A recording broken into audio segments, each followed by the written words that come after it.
बाला साहब ठाकरे की जो थी आन और शान, उसकी तरफ उद्धव ठाकरे ने नहीं दिया ध्यान, इसीलिए छीन गया तीर कमान। एकनाथ शिंदे ने खींच लिया तीर कमान। तो मोदी साहब कभी हंसते नहीं है, लेकिन मैंने मोदी साहब को हंसाया है और मोदी साहब को हंसाते हंसाते राहुल गांधी को फंसाया है।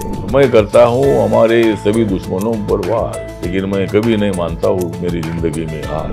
जो आरोप करने वाले हैं अंधे, लेकिन मुख्यमंत्री पर बने रहेंगे एकनाथ शिंदे। और उसका कारण ये है कि वो माननीय उद्धव ठाकरे जी ने बीजेपी के साथ रहना चाहिए था, वो बीजेपी के साथ रहे नहीं, शरद पवार के साथ और कांग्रेस पार्टी के साथ चले गए। कांग्रेस पार्टी के नेताओं ने प्रधानमंत्री जी को गालियां देने का काम शुरू किया। वहाँ मल्लिकार्जुन खड़गे जी जो कांग्रेस पार्टी के अध्यक्ष है, उन्होंने मतलब माननीय प्रधानमंत्री नरेंद्र मोदी जी के खिलाफ बहुत गलत शब्दों का इस्तेमाल किया है।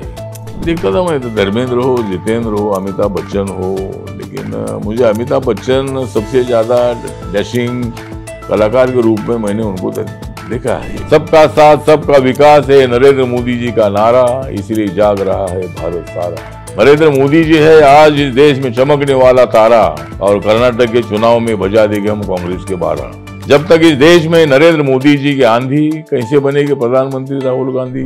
नमस्कार।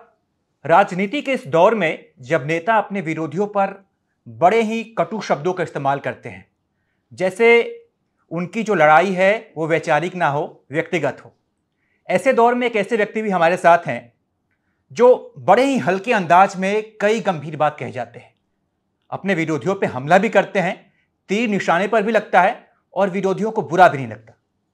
तो स्वागत कीजिए एक ऐसे व्यक्ति का जिनकी बात सुनकर जनता हो जाती है बल्ले बल्ले। नाम है उनका रामदास अठावले। सर बहुत बहुत स्वागत है आपका। बोलो गौरव जी, बोलो नमस्कार। कैसे सर आप?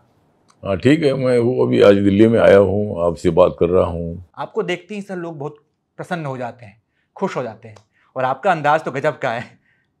जहाँ आजकल के नेता वाइट शर्ट पैंट और कुर्ता पैजामा में, सफ़ेद कलर के कुर्ते पैजामे में होते हैं, आप हमेशा एकदम रंग बिरंगे कपड़े, अलग स्टाइल आपकी। तो आप क्यों नहीं फॉलो करते उस ट्रेडिशन को कि आप भी एकदम बढ़िया कुर्ता पैजामा सफ़ेद कलर का पहने? नहीं मतलब अभी मेरा तो स्टाइल ऐसा है कि भाई कुर्ते पैजामे में का लीडर बनने का शौक मुझे नहीं है। पहले से मुझे आदत है कि ऐसे के कलरफुल कपड़े पहनने की आदत है। और अभी मतलब यूक्रेन और रूस का युद्ध चल रहा है, लेकिन रूस पर लोग नहीं है खुश, लेकिन मेरे ऊपर लोग रहते हैं खुश। तो मतलब ठीक बात है। तो मतलब हम डायरेक्ट अटैक नहीं करते हैं। राजनीति में मतलब संघर्ष होना चाहिए, लेकिन वो नीतिमत्ता पर आधारित संघर्ष होना चाहिए। गाली गलौज करना ठीक नहीं है। राजनीति में अगर वो देते होगे सबको गाली, जो लोग देते हैं सबको गाली, मैं रहता हूँ उनका वाली। मतलब गाली देने वाले जो लोग होते हैं तो ये अहंकार मन में रखते हैं। तो भारत की राजनीति ऐसी है कि सॉफ्ट राजनीति होनी चाहिए, और मैं करता हूँ हमारे सभी दुश्मनों पर वार, लेकिन मैं कभी नहीं मानता हूँ मेरी जिंदगी में हार। तो मतलब हार नहीं मानने की मेरी आदत है। तो ठीक बात है, मेरा अंदाज होता है और मेरा काम चल रहा है। एक और अंदाज है आपका, कहते हैं लोग कि आप पहचान लेते हैं कि राजनीतिक हवा कहाँ बह रही है, किधर बह रही है। राजनीति के मौसम वैज्ञानिक कहते हैं, हमारे बिहार के रामविलास पासवान थे, आप भी हैं। तो सर महाराष्ट्र में आजकल जो है ना बड़ा बवाल मचा हुआ है, क्या लगता है सर आपको? आपका जो राजनीतिक अनुभव है, आपका अनुमान क्या कहता है? शिंदे जी कितने दिन तक मुख्यमंत्री बनकर रहेंगे? नहीं मतलब जो आरोप करते हैं वो है अंधे, जो आरोप करने वाले हैं अंधे, लेकिन मुख्यमंत्री पर बने रहेंगे एकनाथ शिंदे। उद्धव ठाकरे जी ने अपनी जो वैचारिक भूमिका है उसको छोड़कर जिस कांग्रेस और राष्ट्रवादी कांग्रेस पर बाला साहब ठाकरे वार करते रहे, उनके साथ जाने का उन्होंने निर्णय लिया। और तब से बहुत सारे एमएलए के मन में ये था कि भाई ये निर्णय गलत है, और 2.5 साल के बाद मतलब वहाँ महाबंड हो गया, और एकनाथ शिंदे जी ने बहुत बड़ा चैलेंज उद्धव ठाकरे जी को दे दिया है। लेकिन हमें पूरा विश्वास है कि भाई सुप्रीम कोर्ट का जजमेंट एकनाथ शिंदे के खिलाफ नहीं जाएगा। एकनाथ शिंदे जी ने कानून के तहत मतलब उन्होंने पार्टी छोड़ी नहीं है, लेकिन शुरू में पार्टी छोड़ी है, लेकिन इतने एमएलए उनके साथ आ गए, इतने एमपी उनके साथ आ गए, इलेक्शन कमीशन को शिवसेना का नाम जो तीर कमान जो उनका सिंबल है वो भी मतलब एकनाथ शिंदे को देने का निर्णय इलेक्शन कमीशन ने ले लिया है। इसीलिए हमें पूरा विश्वास है कि सुप्रीम कोर्ट का जजमेंट भी एकनाथ शिंदे के खिलाफ नहीं जाएगा। सर, हर बाप का सपना होता है कि बेटा बड़ा होके अपने बाप की जो शान और शौकत है, आन बान शान है, उसमें चार चांद लगाए। तो क्या हम ये माने आपके अनुसार कि बाला साहेब ठाकरे की जो आन बान शान थी उसमें उद्धव ठाकरे ने कुछ कटौती ही की है, उसको बढ़ाया नहीं है? आपको क्या लगता है? हाँ, मतलब बाला साहब ठाकरे की जो आन और थी शान, बाला साहब ठाकरे की जो थी आन और शान, उसके तरफ उद्धव ठाकरे ने नहीं दिया ध्यान, इसीलिए छीन गया तीर कमान। हाँ, इसीलिए मतलब एकनाथ शिंदे ने खींच लिया तीर कमान और उद्धव ठाकरे को बहुत बड़ा झटका देने का काम हुआ। सर, मेरा एक प्रश्न आपका जो कॉलेज के दिनों को लेकर है। आप जब विद्यार्थी थे उसी वक्त से आप बहुत सक्रिय राजनीति में आ गए थे, ऑलमोस्ट आप स्टूडेंट पॉलिटिक्स कर रहे थे। तो उस वक्त दलित पैंथर बनाने में आपको क्या क्या कठिनाइयाँ आपको झेलनी पड़ी, कैसे ये वो सफ़र था सर, उस दौर की कुछ यादें? हाँ, मतलब जो मैं जब से स्टूडेंट था, मैं हॉस्टल में रहता था, तब मैं दलित पैंथर का मूवमेंट भी मैं चलाता था, पढ़ाई भी करता था और दलित पैंथर का मूवमेंट भी चलाता था। दलित पैंथर का मूवमेंट ऐसा था कि हम किस पर अन्याय नहीं करेंगे, लेकिन अगर हमारे ऊपर कोई अन्याय करते हैं तो अन्याय का बदला लेना, अन्याय के खिलाफ आवाज़ उठाना, ये मेरा काम था। और मैंने फिर राजनीति में तय किया कि अगर बाबा साहब अम्बेडकर जी का सपना पूरा करना है तो खाली दलितों को लेकर सपना पूरा होगा नहीं, दलित और सवर्णों को जोड़ने की आवश्यकता है, दलित और ओबीसी को जोड़ने की आवश्यकता है, दलित और अल्पसंख्यकों को साथ लेने की आवश्यकता है। तो बाबा साहब का मिशन ऐसा है कि भाई सभी वर्गों को एक साथ लाना है। बाबा साहब ने समानता की भूमिका रखी थी। बाबा साहब अम्बेडकर जी ने संविधान में सभी जाति धर्म के लोगों को न्याय देने की बात उसमें रखी थी। और बाबा साहब चाहते थे कि भाई रिपब्लिकन पार्टी जो है, रिपब्लिकन पार्टी देश की एक अपोजिशन पार्टी हो, जो पार्टी सत्ता में भी आ सकती है। तो इसी तरह हमने दलित पैंथर के टाइम पर दलित की व्याख्या हमने ये की थी कि जो आदमी सोशल, इकोनॉमिकल, एजुकेशनल बैकवर्ड है, ऐसे आदमी को दलित हम समझते थे। ऐसे हमारी ब्रॉड डेफिनेशन थी, लेकिन लोग तो हमको तो दलित समझते थे। तो फिर हमने मतलब सभी लोगों को, वर्गों को जोड़ने का काम किया है। और दलित पैंथर में बहुत सारी कठिनाइयाँ आई। मैं विदर्भा में यवतमाल जिला हो, वर्धा हो, चंद्रपुर हो, गडचिरोली हो, नागपुर हो, अमरावती हो, बुल्ढाना हो, वाशिम हो, अकोला हो, सभी जिले में मैं घूमता रहा। पूरे महाराष्ट्र में मैं घूमता रहा। मंडल कमीशन को लागू करने के लिए हमने आंदोलन किया था। मराठा समाज को जिस तरह दलित, आदिवासी और ओबीसी को आरक्षण मिलता है, उसी तरह मराठा समाज को भी आरक्षण मिलना चाहिए। मराठा समाज में सभी लोग अमीर नहीं है, जो गरीब मराठा है उनको आरक्षण मिलना चाहिए। जो ब्राह्मण समाज है, वो ब्राह्मण समाज के जो गरीब लोग, उनको आरक्षण मिलना चाहिए। इसी तरह की मांग हमने की, तो उसके लिए भी हमने आंदोलन में किया था। तो इसी तरह बहुत सारी कठिनाइयों का सामना हमको करना पड़ा। आंदोलन हमारा तेज होता रहा और इस आंदोलन के माध्यम से फिर मुझे सत्ता में जाने का भी मौका मिला। सर, 30-31 साल की उम्र थी आपकी, आप विद्यार्थी थे, छात्र जीवन था आपका। वो उम्र थी जब हमारे से युवा कई लोग कंफ्यूज होते हैं कि क्या करें, किधर करियर बनाएं, किस क्षेत्र में नौकरी करें।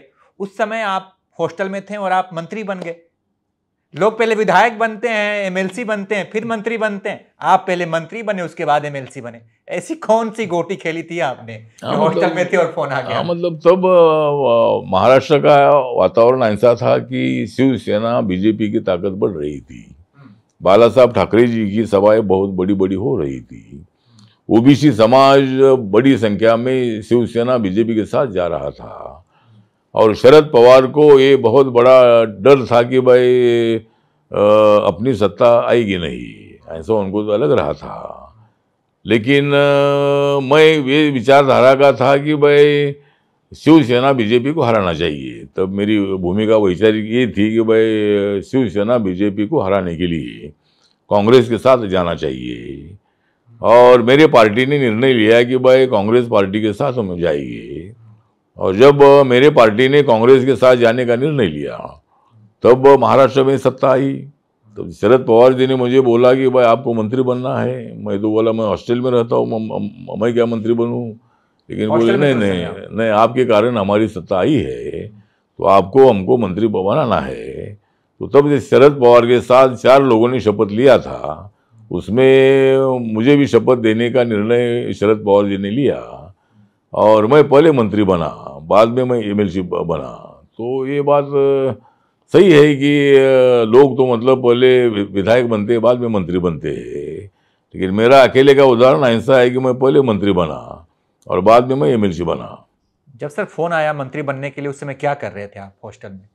नहीं, मंत्री बनने के लिए फोन आया, लेकिन मैं सोच रहा था कि भाई मैं मंत्री बन के क्या करूं, मैं तो मूवमेंट का आदमी हूं, मैं कार्यकर्ता हूं।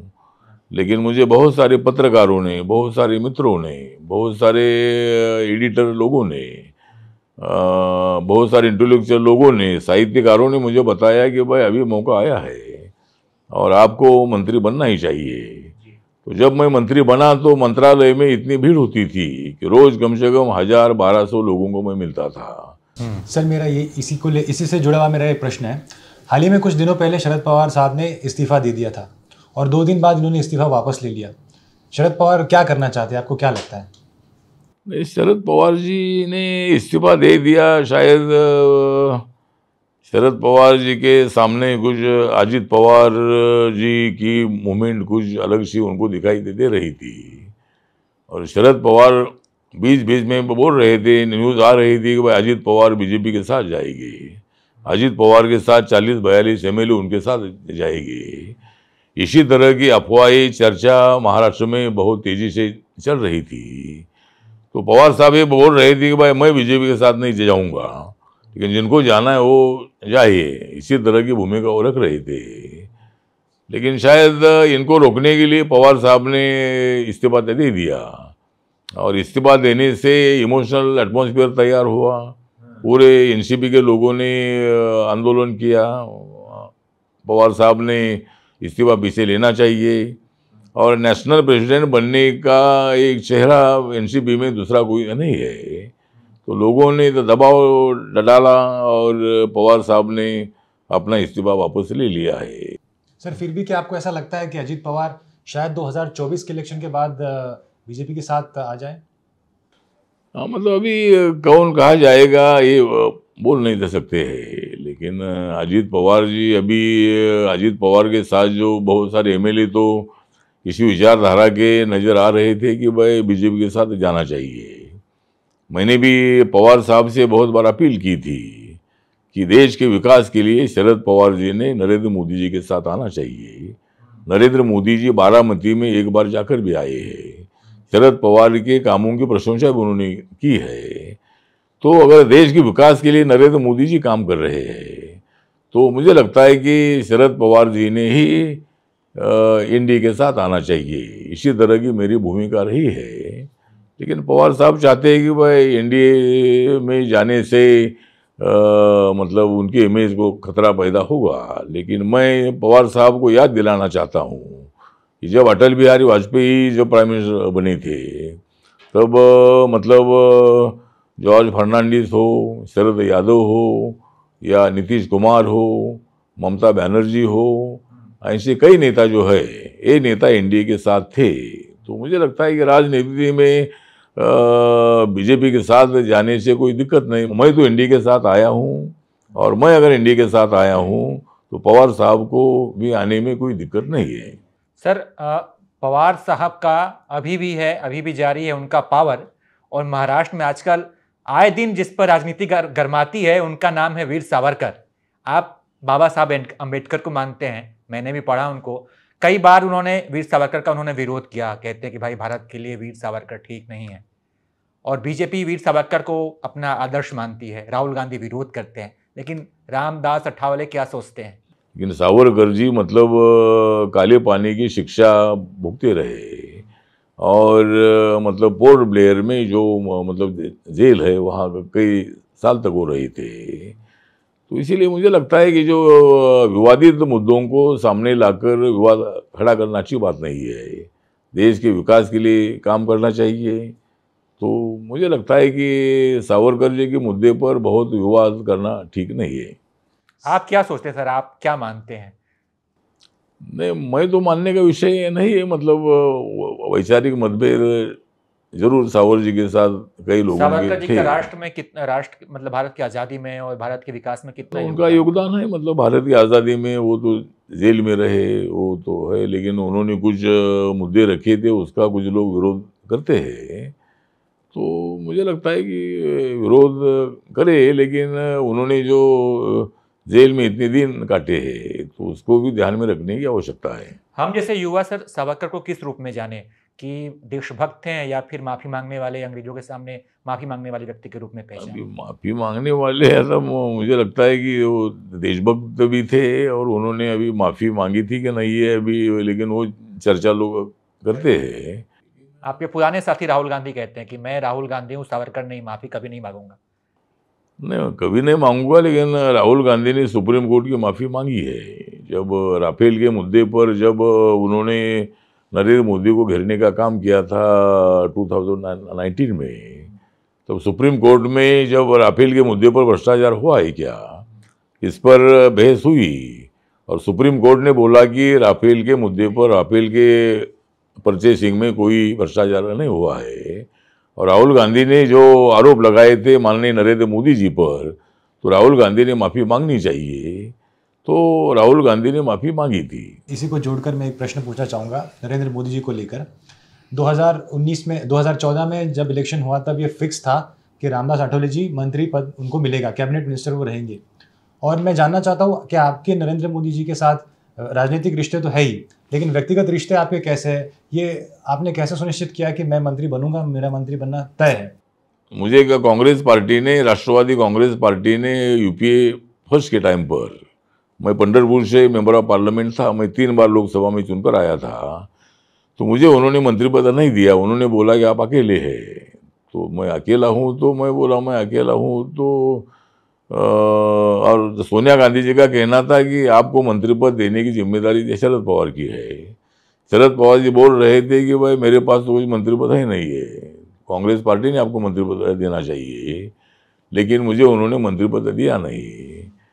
तो फिर अभी जब मैं बीजेपी शिवसेना के साथ में आया, तब मुझे मंत्री बनाने की चर्चा थी ही। जब सरकार आई, क्लियर मेजॉरिटी 282 सीटें बीजेपी को मिली, तब मुझे शुरू में तो मंत्री नहीं बनाया था। मुझे गुजरात भवन में माननीय नरेंद्र मोदी साहब ने मुझे बुलाया था और मुझे उन्होंने बताया था कि भाई रामदास जी, आपका बहुत बड़ा योगदान हमारे प्रचार में रहा है सरकार आने में, लेकिन मैं थोड़ा पहले राउंड में छोटा मंत्रिमंडल बनाने वाला हूँ।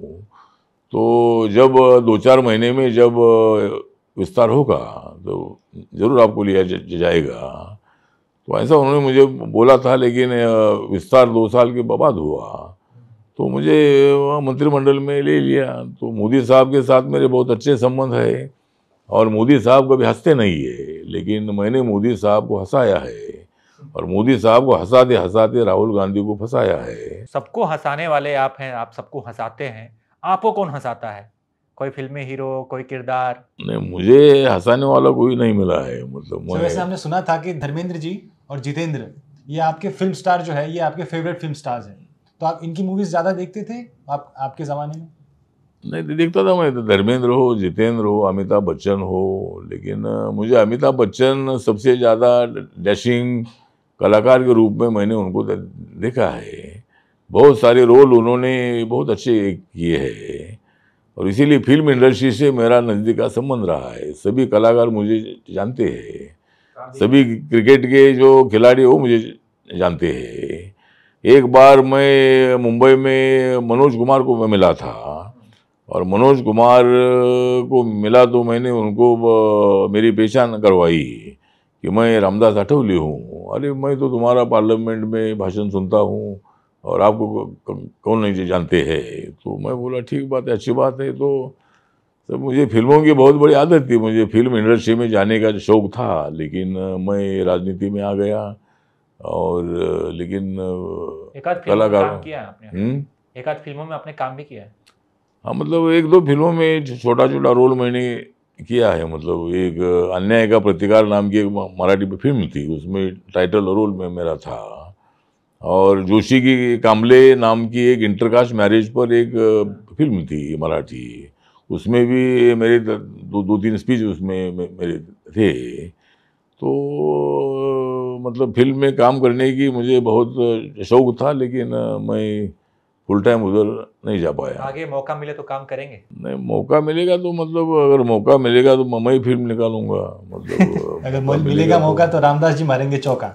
नहीं, ठीक है। नहीं सर, इसी को लेकर आपने इंटरकास्ट मैरिज की बात की, मैं कुछ लिबर्टी लेते हुए आपसे एक सवाल पूछना चाहूँगा। मिसेस आठवले जी से आपकी कैसे मुलाकात हुई? क्योंकि मैं जानता हूँ कि आपकी जो वाइफ है ये ब्राह्मण है, ये अपर कास्ट है, और आप दलित लीडर है ही, तो ये आप कैसे सर मिसेस आठवले जी से मिले? कैसे ये मिले? मतलब वो सांगली में रहती थी और मेरी पहचान उनके साथ थी। तो मतलब पहचान उनके साथ थी जब मैं कुछ सभाओं के लिए, जब मैं मंत्री था, सांगली में जाता तो वो भी मुझे देखती थी, मैं भी उनको देखता था। तो फिर जो ऐसा हमारी शादी हो गई। मतलब और पहचान से जान बन गई। पहचान से आपकी जान बन गई। हाँ, मतलब पहचान से हमारी जान बन गई और दोनों की हमारी शान बन गई। शान बन गई। सर, शान, आपकी जो शान है, जीत को लेकर प्रश्न पूछूंगा। जीत अभी आई थिंक 22-23 साल का हो गया है, और क्या वो राजनीति में आएगा या फिर उसकी कुछ अलग मतलब उसके कुछ अलग इंस्पिरेशन है कि वो कुछ और करना चाहता है? नहीं, राजनीति में भी उनको इतना इंटरेस्ट नहीं है, दिखता है। लेकिन अभी वो तो, लेकिन उसकी हाइट वगैरह बहुत ऊंची है, तो फिल्म में वो बहुत अच्छा काम कर सकता है। आप कविता भी लिख लेते हैं, फिल्मों में भी काम कर लेते हैं, राजनीति भी कर लेते हैं, सब कर लेते हैं। आजकल कुछ लोग तो एक काम में भी निपुण नहीं हो पाते हैं, आप तो 4-5 काम कर रहे हैं। तो मैं ये जानता हूँ रात में खाते क्या हैं आप? कुछ टिप्स दे दीजिए हमारे युवा साथियों को। नहीं, युवा साथियों को मेरा कहना इतना ही है कि जिंदगी में आनंदी रहना चाहिए, जिंदगी में एक्सरसाइज करते रहना चाहिए, अपना शरीर भी धष्टपुष्ट होना चाहिए, और लेकिन खाने की आदत होनी चाहिए, लेकिन पीने की आदत नहीं होनी चाहिए। तो मैंने कभी पिया नहीं है। मतलब मुझे बहुत सारे लोग पीते हैं, लेकिन मैंने ड्रिंक नहीं किया है। और बहुत सारे लोगों को आश्चर्य लगता है कि भाई सभी नेता लोग पीते हैं। तो मैं बोला मैं पीता भी नहीं हूँ और मैं पैसा खाता भी नहीं हूँ। मतलब खाने की आदत, मतलब खाना मैं खाता हूँ। तो इसी तरह सब लोगों ने मतलब एक दूसरे के साथ प्यार से रहना चाहिए। आप सर हंसते हंसाते रहते हैं, लोग आपको हंसते हंसाते देखते हैं, लेकिन सर आपके जीवन में वो पल कब आया जब आप बहुत दुखी हुए? लगा आपको कि यार ये जो दिन था, ये समय था, मेरा बड़ा विकट समय था, ये बहुत दुख का समय था, दुख की घड़ी थी। कब बुरा लगा, बहुत अंदर से रोना आया? नहीं, दुख का मतलब मेरी माँ जो है, मेरी माँ, मेरे पिताजी, मैं 6 महीने का था तब मेरे पिताजी मुंबई में मिल में काम करते थे, और कोई एक ऐसा कोरोना जैसा डिसीज आया था, बुखार आ गया तो आदमी का डेथ होता था। तो मेरे पिताजी को बुखार आ गया, उसमें मेरे पिताजी का डेथ हो गया और मैं 6 महीने का था। तो मेरी माताजी ने निर्णय लिया कि भाई मेरे बच्चे को संभालने के लिए मैं ज़िंदगी पूरी काटूंगी। और मेरी माँ, मतलब हमारे जो उनके माता पिताजी थे, हमारे मामा थे, उनके गांव में मेरी माँ रहने लगी। मुझे स्कूल में डाला, और स्कूल में डालने से मतलब मेरी माँ खेत में काम करती थी। मेरे बच्चे ने पढ़ाई करनी चाहिए, मेरे बच्चे ने बड़ा होना चाहिए। बाबा साहब ने इतना बहुत बड़ा कष्ट उठाया था। बाबा साहब अम्बेडकर जी भी जब स्कूल में पढ़ाई करने के लिए जाते थे तो अनटचेबिलिटी इतनी थी देश में कि बाबा साहब अम्बेडकर जी स्कूल के अंदर नहीं जा सकते थे। वो जो जमाना था वो तो। लेकिन अभी हमारे जमाने में ऐसा हुआ नहीं। हमारे ज़माने में अगर हमको कोई स्कूल के बाहर बिठाने का कोई टीचर कोशिश करता था तो हम टीचर को बाहर निकाल देते। तो मतलब अनटचेबिलिटी आज भी गाँव में कुछ जगह पर नज़र आती है, लेकिन शहरों में इतनी अनटचेबिलिटी नहीं है। आज समाज में परिवर्तन भी काफ़ी हो रहा है। तो मेरे माँ ने इतना मुझे कष्ट उठाया, इतने मुझे संभाला। जब मैं मूवमेंट में काम करता था तब मैंने सोचा कि मैं नौकरी नहीं करूँगा। अगर मैं नौकरी करूँगा तो नौकरी लगाने का काम कौन करेगा। तो मैंने फुल टाइम काम करने का निर्णय लिया फील्ड में, और मेरी पहचान पूरे महाराष्ट्र में गांव-गांव में बनती गई। देश भर में भी मेरी पहचान दलित पैंथर के टाइम पर बनती गई। तो मेरा दुख का जो प्रसंग है, मेरी माँ जो 6 साल पहले मेरी माता का देहांत हो गया, और वो मेरे लिए बहुत बड़ी दुखदायक घटना थी। मेरी माँ ने मुझे भूखा रहकर संभाला था, और मेरे माँ बहुत ही प्यार मेरे ऊपर करती थी। तो वो मेरे लिए एक बहुत बड़ी दुखदायक घटना मेरे लिए है, मेरे माँ की। तो माँ अगर नहीं होती थी तो मैं यहाँ तक नहीं पहुँचा था। तो माँ के कारण मैं यहाँ तक पहुँचा हूँ। और सर वो मौका कौन सा था जब आप बहुत प्रसन्न हुए हों, जब बहुत खुशी मिली हो, यार आज बहुत अच्छा दिन है, बहुत अच्छा लग रहा हो आपको? हाँ, तो मुझे खुशी लगी थी। तो मैं अचानक जब मंत्री बनने का शरद पवार जी की तरफ से मुझे फोन आया, तो वो मैं उतना आनंदित नहीं था। लेकिन राजनीति में मैं अभी जा रहा हूँ, मैं अचानक मंत्री बन रहा हूँ। तो इसका आनंद मुझे हुआ था जब मलबार हिल में राजभवन है, तो राजभवन में जब मेरा शपथ हुआ था तब मुझे बाबा साहब अम्बेडकर जी की याद आई थी। और बाबा साहब अम्बेडकर जी ना होते थे तो मैं उनकी विचारधारा जो मैं काम नहीं करता था, मैं मूवमेंट नहीं खड़ी करता था, तो ये मौका मुझे नहीं मिलता था। तो महाराष्ट्र में मुझे मंत्री बनने का मौका मिला, तब मुझे बहुत बड़ा आनंद हुआ था कि मैं अभी राजनीति में आया हूँ। तो इसी तरह मतलब वो आनंद का क्षण था। सर, बाबा साहब ने एक चीज़ कही थी कि पॉलिटिकल डेमोक्रेसी तब तक सक्सेस नहीं हो सकती जब तक सोशल डेमोक्रेसी जो है ये पूरी तरह से इम्प्लीमेंट ना हो समाज में। सामाजिक अगर हम बात करें सामाजिक रचना के हिसाब से, अगर आप सोशली डेवलप होंगे या फिर सोशली पूरी तरीके से फाइनेंशियली हो, एजुकेशनली हो, जब तक आप इस तरह से डेवलप नहीं हो पाएंगे तब तक आप पूरी तरह से सत्ता की चाबी नहीं आपके पास आएगी। दलित समाज के लिए उन्होंने कहा था। तो आपको क्या लगता है कि अभी फिलहाल ऐसा समय आ गया है कि दलित समाज जो है उस राजनीति की चाबी जो कहते हैं गुरु किल्ली जिसे कहा जाता है मराठी में, क्या हम उसी दिशा में चल रहे हैं या फिर अभी और वक्त लगेगा? हाँ, मतलब राजनीति की चाबी दलित समाज के पास है। दलित समाज डेवलप हो रहा है, दलित समाज में शिक्षा बढ़ रही है, दलित समाज में IAS, IPS, इंजीनियर,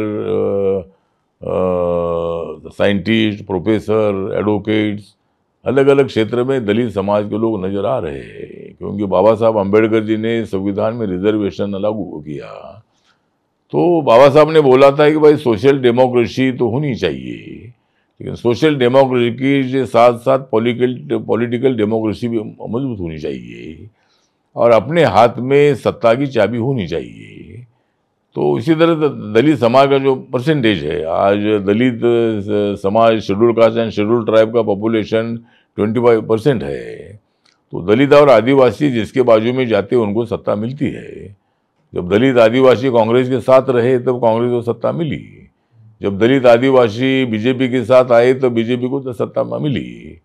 तो जरूर आज भी हमारे हाथ में किसको सत्ता देनी है इसकी चाबी हमारे हाथ में है। तो ये एक हमारे लिए बहुत बड़ा गौरवशाली मतलब भूमिका हमारी है।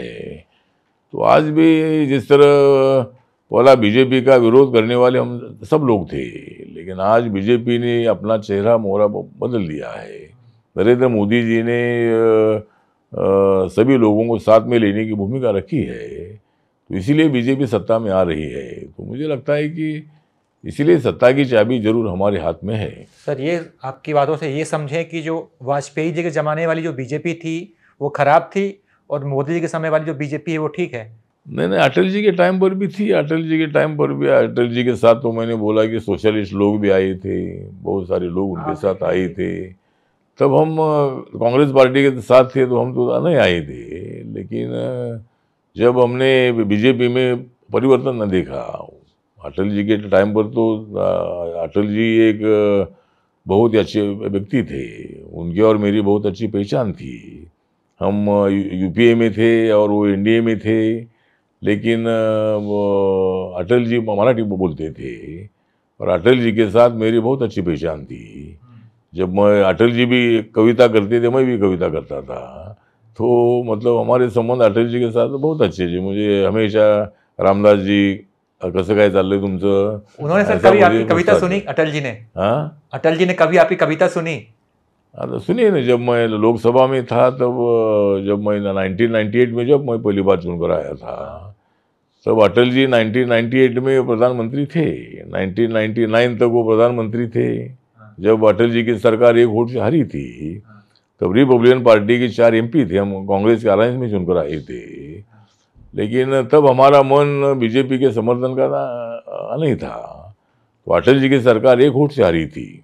बाबा साहब ने संविधान में 1 मैन 1 वोट 1 वैल्यू, एक आदमी एक मत एक मूल्य, तो एक वोट को क्या कीमत होती है, ये अटल जी की सरकार जब एक वोट से हारी थी, तो पूरे दुनिया में Indian democracy is the best democracy in the world, इसी तरह की चर्चा हुई थी।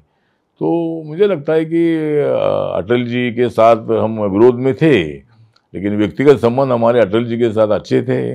और तब भी मैं लोकसभा में कविता करता था, जब भी माहौल ऐसा बिगड़ जाता था तो स्पीकर मुझे अचानक बोलते थे कि रामदास जी आप थोड़ा सा बोलिए, तो फिर अगर मैं बोलता था तो माहौल एकदम बदल जाता था।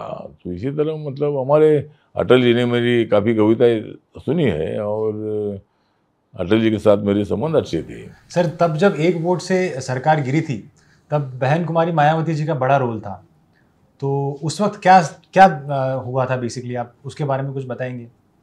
नहीं, मायावती का मतलब तब ऐसा हुआ था कि जो एनडीए के साथ जो लोग थे उन्होंने सपोर्ट किया, लेकिन डायरेक्ट एनडीए में जो नहीं थे वो सब एक साथ आ गए और सरकार एक वोट से हार गई। तो उसमें मायावती की भी जो 17-18 जो एमपी थे, तो जिस तरह 1998 में आरपीआई के 4 एमपी चुनकर आए थे, बीएसपी के 5 एमपी चुनकर आए थे, उसमें 4 यूपी के थे और एक अम्बाला के हरियाणा का एक था। तो 19 जब अटल जी की सरकार गिरने के बाद दूसरा कोई अल्टरनेटिव नहीं था। तब ये था कि शरद पवार जी को अवॉइड करने का काम माननीय सोनिया गांधी जी और कांग्रेस वालों ने किया। जब वो राष्ट्रपति को मिलने के लिए गए थे, तब शरद पवार को साथ में लेकर नहीं गए थे, as opposition leader Sharad Pawar को ले जाना चाहिए था। तो तब मतलब तालमेल ठीक हुआ नहीं, एक विरोधी दल के लोगों को भी सत्ता स्थापित करने का कोई मौका में मिला नहीं। कम्युनिस्ट एक बाजू में थे, बाकी के लोग सब एक बाजू में थे, और अटल जी के सरकार को भी कोई किसी का और पार्टिबा सपोर्ट मिला नहीं। तो फिर पार्लियामेंट को डिसॉल्व करना पड़ा और 1999 में दोबारा चुनाव आ गया। तो फिर 1999 में भी अटल जी को मेजॉरिटी मिली, तब ये सब लोग सोशलिस्ट वगैरह सब लोग एक साथ आए और शायद 182 सीटें बीजेपी को मिली थी और बाकी की सभी पार्टियों को मिलकर, ममता बनर्जी की पार्टी है, जनता दल जो था उसमें काफ़ी लोग थे, तो ऐसा सरकार बनी थी। आपको राजनीति का मौसम वैज्ञानिक कहा जाता है, एक और राजनीति के मौसम वैज्ञानिक थे रामविलास पासवान, तो क्या दोनों वैज्ञानिकों की कभी मुलाकात हुई थी, कभी कोई किस्सा? रामविलास पासवान के साथ मेरे बहुत अच्छे संबंध थे। हमारे जो रामविलास पासवान जी यहाँ मेंबर ऑफ पार्लियामेंट थे, शुरू में चुनकर आए थे, वो बहुत बार मंत्री भी बने और बहुत बार महाराष्ट्र में कई सभाओं में हम उनको बुलाते थे। जब मैं दिल्ली आता था तो मुझे रामविलास पासवान जी खाने के लिए बुलाते थे। तो रामविलास पासवान भी हवा जानते थे और मैं भी राजनीति की हवा जानता हूँ। तो कब क्या निर्णय लेना है वो मतलब रामविलास पासवान और हम उसमें बहुत एक्सपर्ट है। तो इसीलिए मतलब कोई, लेकिन सत्ता के लिए नहीं। अभी मुझे जब मैंने बीजेपी का समर्थन किया था तो मुझे थोड़ा मालूम था कि भाई बीजेपी सत्ता में आएगी। जब मैंने कांग्रेस को सपोर्ट किया था ये मुझे तो थोड़ा मालूम था कि कांग्रेस सत्ता में आएगी। तो हमारे सपोर्ट से कांग्रेस सत्ता में आई, इसीलिए महाराष्ट्र में मुझे मंत्री पद मिला। यहाँ मैंने बीजेपी का समर्थन किया, सत्ता आ गई, इसीलिए मुझे मंत्री पद मिला है। तो लोग तो बोलते हुए इनको हवा के रुख की तरफ हम जाते हैं, लेकिन राहुल गांधी की हवा कभी चलेगी कि नहीं? राहुल गांधी की हवा कभी चलेगी? राहुल गांधी की हवा इंडिया में तो नहीं चलेगी, वो इंडिया के बाहर चल सकती है। भारत के बाहर नहीं, तो इंडिया में तो हवा चलने का विषय नहीं। जब तक हम सब एक साथ है, मोदी जी एक्टिव है, तब तक राहुल गांधी की हवा यहाँ नहीं चलेगी। तो आप कब तक साथ हैं? एक्चुअली आपका पता बदलते रहता है ना, कभी एनसीपी, कभी शिवसेना, कभी कांग्रेस। स्थायी पता माने, परमानेंट एड्रेस है आपका बीजेपी? नहीं, बीजेपी तो मैं बीजेपी के साथ हुई, मतलब हवा जब तक है तब तक मैं इधर हुई, मतलब हवा का विषय तो नहीं है। लेकिन मैं मोदी जी के साथ हूँ, मोदी जी पर मैं प्यार करता हूँ। वो बहुत एक्टिव लीडर है, बहुत सोच कर काम करते हैं। एक कविता हो जाए मोदी जी पर सर। मतलब मोदी जी पर कविता, मतलब सबका साथ सबका विकास है नरेंद्र मोदी जी का नारा। सबका साथ सबका विकास है नरेंद्र मोदी जी का नारा, इसलिए जाग रहा है भारत सारा। नरेंद्र मोदी जी है आज देश में चमकने वाला तारा। नरेंद्र मोदी जी है आज इस देश में चमकने वाला तारा, और कर्नाटक के चुनाव में बजा देंगे हम कांग्रेस के 12। राहुल गांधी पे भी एक सर, राहुल गांधी बुरा मान जाएंगे कि हमारे पुराने सहयोगी रहे, हम पे कविता नहीं सुनाई जी पे कविता नहीं किया। और मतलब जब तक इस देश में है नरेंद्र मोदी जी की आंधी, जब तक इस देश में नरेंद्र मोदी जी की आंधी, कैसे बनेगी प्रधानमंत्री राहुल गांधी? गाँव गाँव की बोल रही है दादी, गाँव गाँव की बोल रही है दादी, बहुत ही अच्छे प्रधानमंत्री है नरेंद्र मोदी। बहुत बढ़िया सर। कभी फिल्मों में आपको काम करने का मौका मिले तो आप कौन सा रोल निभाना पसंद करेंगे कि ये विलेन वाला दे दो, ये हीरो वाला दे दो, या फिर लड़के के बाप वाला या लड़की के पिता वाला रोल दे दो? नहीं, मैं अगर काम करूँगा तो हीरो का काम करूँगा, मैं हीरो का काम करूँगा। या मतलब मेरा रोल जो है हमारा सीरियस रोल होगा। मेरा रोल जो है ये लोगों को दिशा देने वाला रोल होगा। और फिल्में ऐसी होनी चाहिए कि उसमें कॉमर्शियल भी होनी चाहिए, और फिल्मों में आर्टिस्ट सब्जेक्ट भी होना चाहिए। तो इसी तरह समाज को दिशा देने वाली फिल्मों की लाइन होनी चाहिए, ऐसा मुझे लगता है। सर, आपकी अभी कुछ महीने पहले नागालैंड के इलेक्शंस हुए, नॉर्थ ईस्ट में इलेक्शन हुए, वहाँ पे आपके 2 उम्मीदवार जो है ये चुन के आए हैं। तो ये चमत्कार कैसे हुआ सर? महाराष्ट्र में इतने सालों से आरपीआई का एक भी कोई एमएलए चुन के नहीं आया है, और नागालैंड में ऐसा क्या जादू आपने चला दिया कि 2 आपके जो उम्मीदवार है, कैंडिडेट्स है, ये चुन के आ गए? नहीं, महाराष्ट्र में हमारे 2 एमएलए है, मतलब बीजेपी के कोटे से जो हमको 5 सीटें में मिली थी, उसमें 2 एमएलए आरपीआई के महाराष्ट्र में है। लेकिन नागालैंड में हमने बीजेपी के साथ अलायंस के लिए मतलब ट्राई किया था, लेकिन बीजेपी को लगा कि भाई इधर आरपीआई कुछ नहीं है, तो हमने वहाँ 8 सीटें खड़ी की थी, और 8 सीटों में से 2 सीटें चुनकर आई, और 4 जगह पर हमारे कैंडिडेट सेकंड में थे। तो नॉर्थ ईस्ट के हर राज्य में, मेघालय हो या मिजोरम हो, त्रिपुरा हो, अरुणाचल प्रदेश हो, सिक्किम हो, आसाम हो, सभी राज्यों में, मणिपुर हो, मणिपुर में हमारा एक कैंडिडेट 183 वोट से हारा था। तो सभी नॉर्थ ईस्ट में रिपब्लिकन पार्टी पहुंच गई है, और हर राज्य में रिपब्लिकन पार्टी है। अभी रिपब्लिकन पार्टी हर जगह पर मतलब हमारी पार्टी काम कर रही है, और मैं पूरे देश भर में पार्टी को बढ़ा रहा हूँ। एक आखिरी और छोटा सवाल ये कि आपके हिसाब से महाराष्ट्र में किसका सिक्का जमेगा, एमवीए या एनडीए आने वाले समय में? नहीं, आने वाले समय में तो वहाँ एनडीए जो है, एनडीए बहुत बड़ी स्ट्रांग है। यहाँ एकनाथ शिंदे जी भी हमारे साथ आए हैं, रिपब्लिकन पार्टी भी बीजेपी के साथ है, और नरेंद्र मोदी जी के नेतृत्व में हमको कोई चिंता नहीं है। महाराष्ट्र में 2024 में विधानसभा में भी हमारी सरकार आएगी, और लोकसभा में भी हमको बहुत अच्छी सीटें मिलेगी। ठीक है, आज की बातचीत का समापन करते हैं। आप चूंकि सब पे कविता सुनाते हैं, तो एक हमारी सहयोगी हैं भावना त्रिपाठी, उन्होंने आपके ऊपर कविता लिखी है। वो ये कहती हैं कि आप रामदाव अठावले के बारे में वो कहती हैं, सबके दिलों में इन्होंने कर रखा है कब्जा, इनको सुनने में आता है गजब का मजा। रंग में है सांवले, नाम है रामदास अठावले, मानते हैं संसद के सारे नियम, मानते हैं संसद के सारे नियम, इनकी बातें सुनकर हंस पड़े हैं खुद पीएम। बिना लड़े झगड़े सामने वाली पार्टी को कर देते हैं मात, जनाब अलग अंदाज में रखते हैं अपनी बात। नहीं पार करते हैं कभी मर्यादा की लकीर, नहीं पार करते हैं कभी मर्यादा की लकीर, मजे मजे में बात कह देते हैं बड़ी गंभीर। इनके खिलाफ कोई किसी को नहीं सकता है भड़का, इस बार के सत्र में भी लगा रहे हैं हंसी का तड़का। जब आप लोकसभा में जब आपका भाषण चल रहा था तो उसी समय उन्होंने लिखा था। तो आखिरी में जो लाइन यही है कि अब क्या पूरी पिक्चर का है आपको इंतजार, फिलहाल चलते रहेंगे, मिलते रहेंगे बार बार। बहुत बहुत शुक्रिया कि आपने हमारी ये बातचीत देखी, सुनी, कैसी लगी आप जरूर बताइएगा। बाकी तमाम अपडेट्स के लिए आप देखते रहिए एबीपी लाइव।